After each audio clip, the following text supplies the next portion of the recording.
There comes a point in many lives when something peculiar begins to happen. You wake up, and before you even open your eyes, you already know how the day will unfold. Not because you're psychic, but because it's the same script you've been following for months, maybe years. You'll feel a certain heaviness getting out of bed. You'll have the same internal commentary about your obligations. You'll move through your morning routine with that familiar sense of going through the motions. And as you stand in the shower or sit with your coffee, there's this quiet voice underneath everything that whispers, "Is this really living? Or am I just repeating something?" And naturally, when this happens, people become restless. They think they need to change their circumstances, get a new job, move to a new city, find new relationships, take up exciting hobbies. They believe the problem is that their life has become too routine, too predictable, too boring. So they try to inject novelty, adventure, spontaneity. They make plans for big changes, dramatic shifts. They consume content about living authentically, about breaking free, about really experiencing life. But here's what's strange.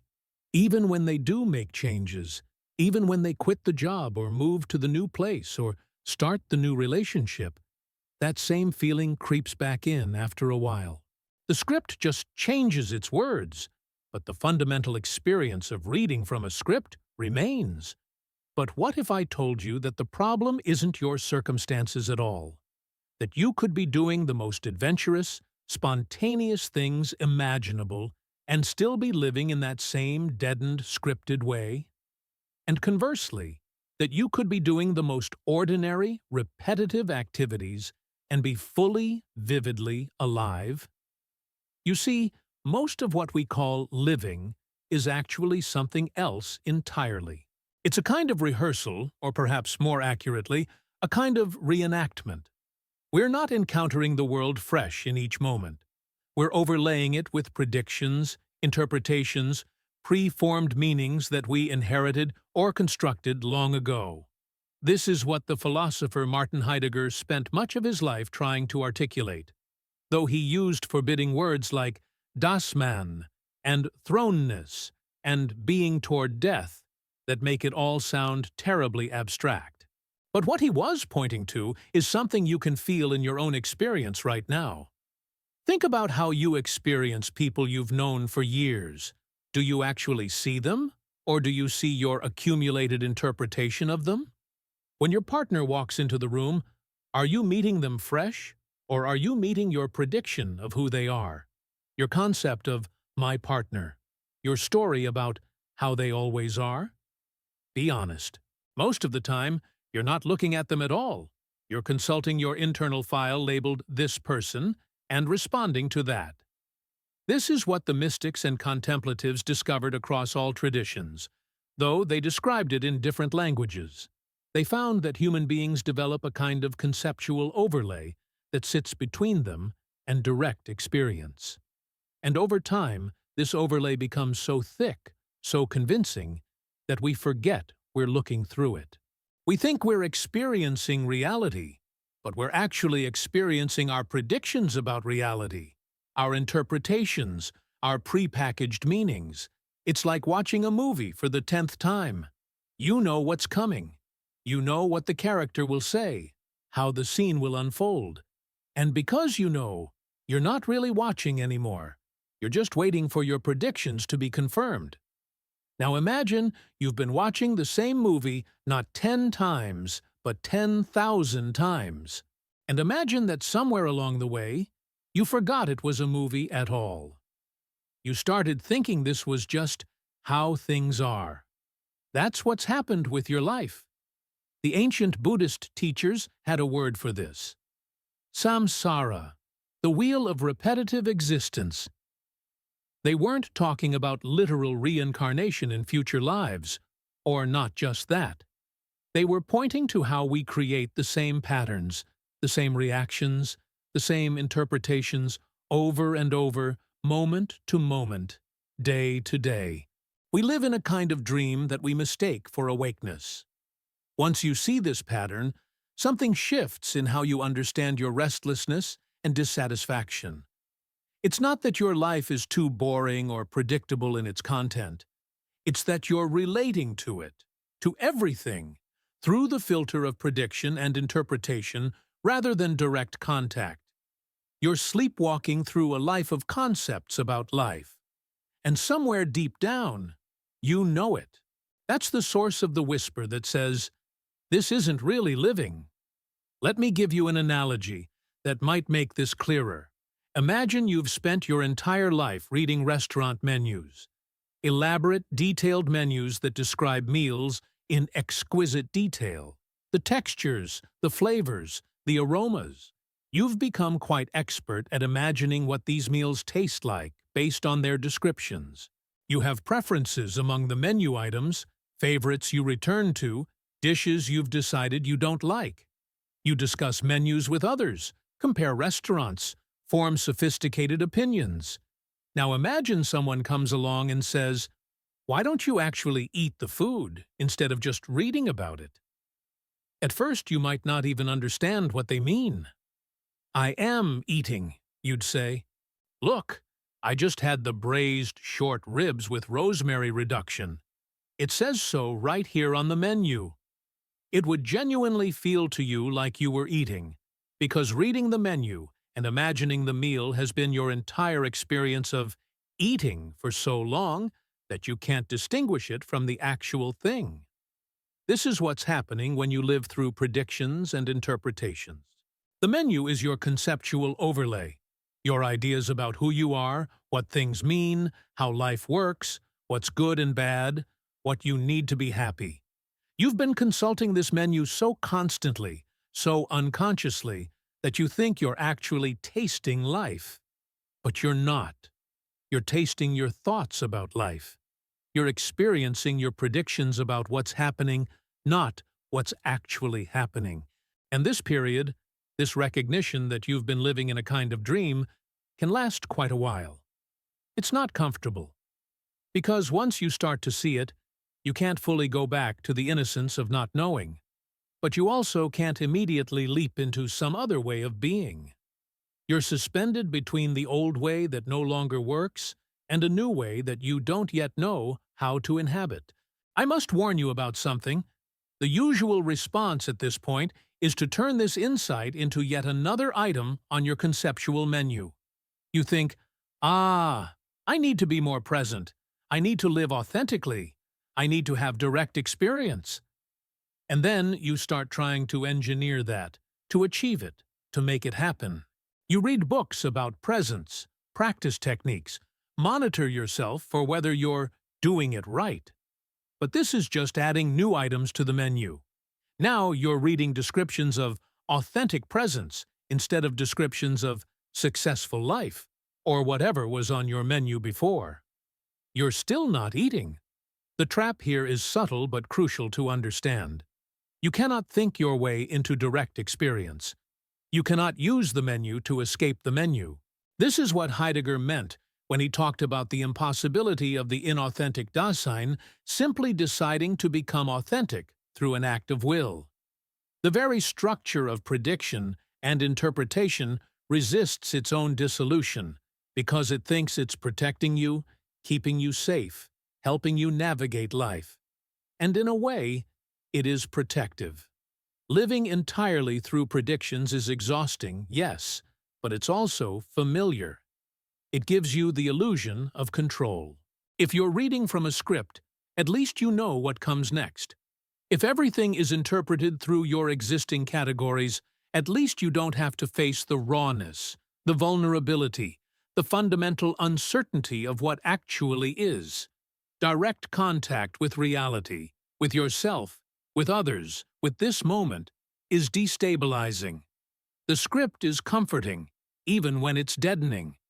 Now, you might think this sounds rather pessimistic or hopeless, and you're right to be wary of any presentation that promises you can simply leap out of the human condition through some special technique or realization. But I'm not saying it's hopeless. I'm saying it's subtler than the usual prescriptions suggest. Because here's what nobody tells you. You don't need to escape the human tendency to conceptualize and predict. You just need to stop mistaking it for reality itself. Let me tell you about someone I knew. He was always busy, always productive, always working toward the next thing. Had a very clear sense of who he was. Ambitious, disciplined, someone who got things done. He'd wake up every morning with his mind already running through the day's tasks, already anticipating problems and planning solutions. Every interaction was filtered through his role. Am I being effective here? Am I advancing my goals? Is this person useful to me? He wasn't cruel. He just lived entirely in the framework of his predictions about what mattered and who he needed to be. Then something happened that disrupted his script. A health issue that forced him to stop working for several months. Suddenly, the predictable flow of his days was interrupted. He couldn't do his usual activities, couldn't maintain his usual identity. And at first, he was devastated. He felt like he was dying, like his life was slipping away. He tried desperately to maintain his sense of self through his thinking, making plans for when he recovered, mentally rehearsing his return to work, interpreting everything through the lens of getting back to normal. But he couldn't actually do anything. So he just sat. And one afternoon, sitting in his backyard, watching light move through the leaves of a tree, something peculiar happened. He can't quite describe it even now, but it was something like, for a moment, he wasn't the person who was supposed to get better and return to work. He wasn't the ambitious professional. He wasn't anything he could name.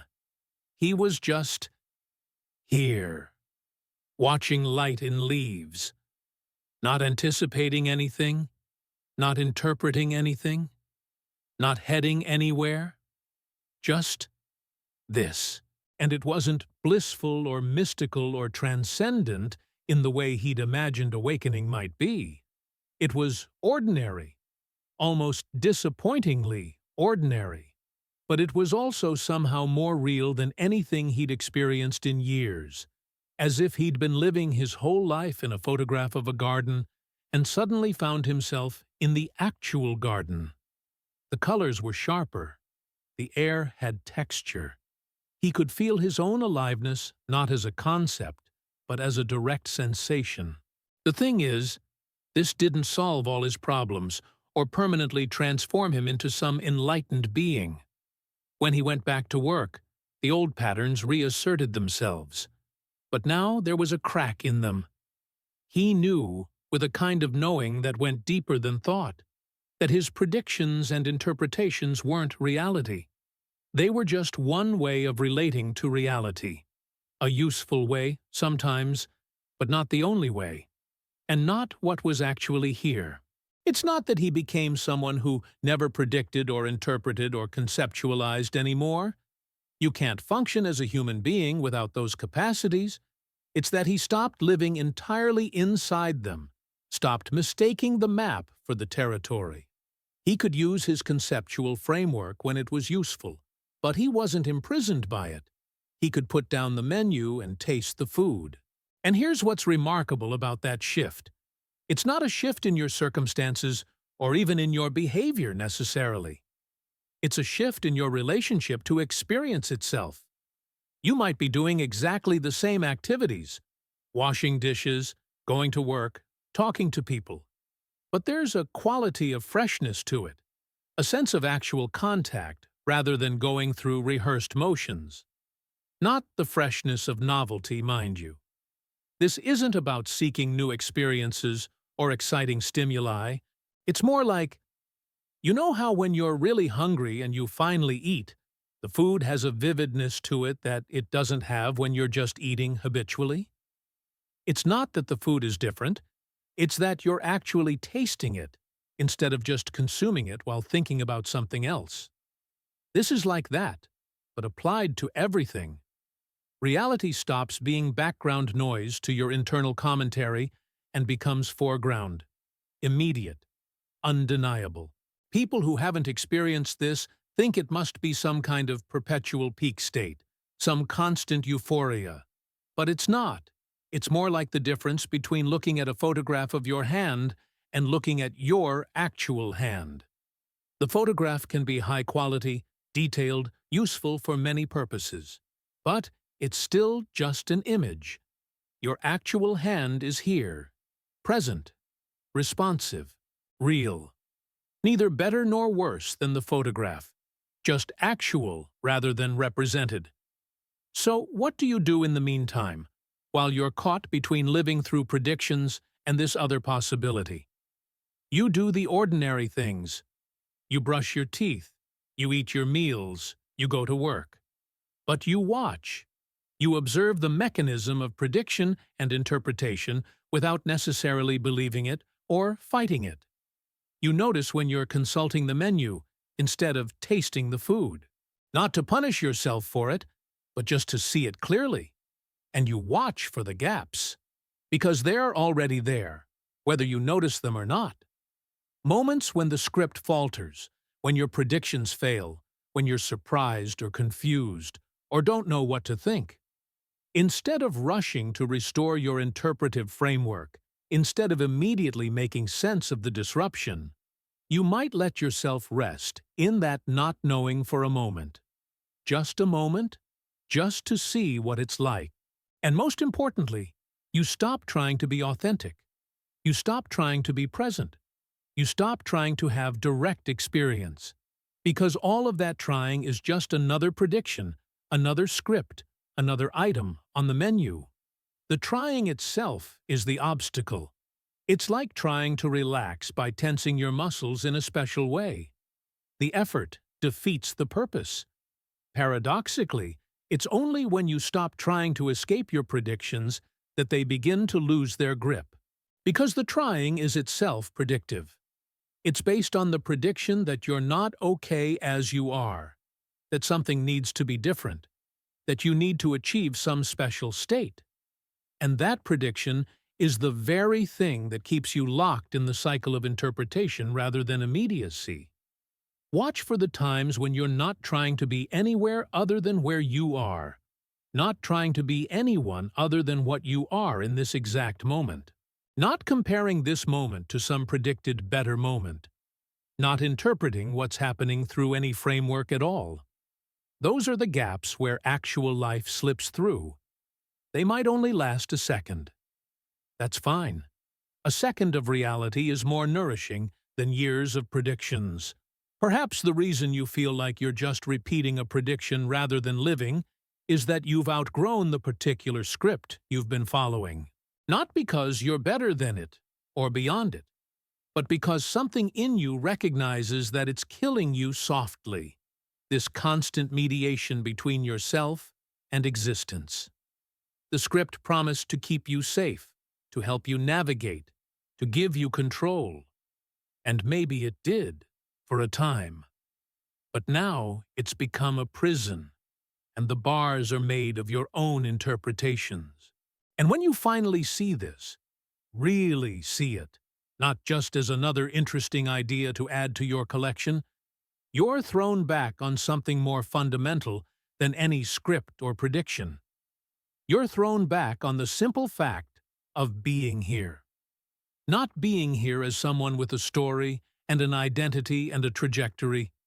Just the bare fact of awareness, of presence, of existence happening right now without any interpretation needed. And it's not nothing, this bare fact. It's not empty or meaningless or dead. It's actually the only thing that's fully alive, because it's the only thing that's actually present rather than predicted. All the richness, all the depth, all the vividness that you've been seeking through new experiences or achievements or transformations, it's here in the simple reality of this moment, when you stop overlaying it with your interpretations of what it should be or what it means. You don't need to find this. You don't need to achieve it. You just need to stop covering it up with your predictions about it. The life you've been seeking isn't elsewhere or else when. It's here, underneath the script you've been reading. It's been here all along. You just forgot to look at the world instead of at your ideas about the world. You forgot that you could put down the menu and taste the food. You forgot that you are not your predictions about yourself, and reality is not your interpretation of reality. And now, maybe, you're beginning to remember.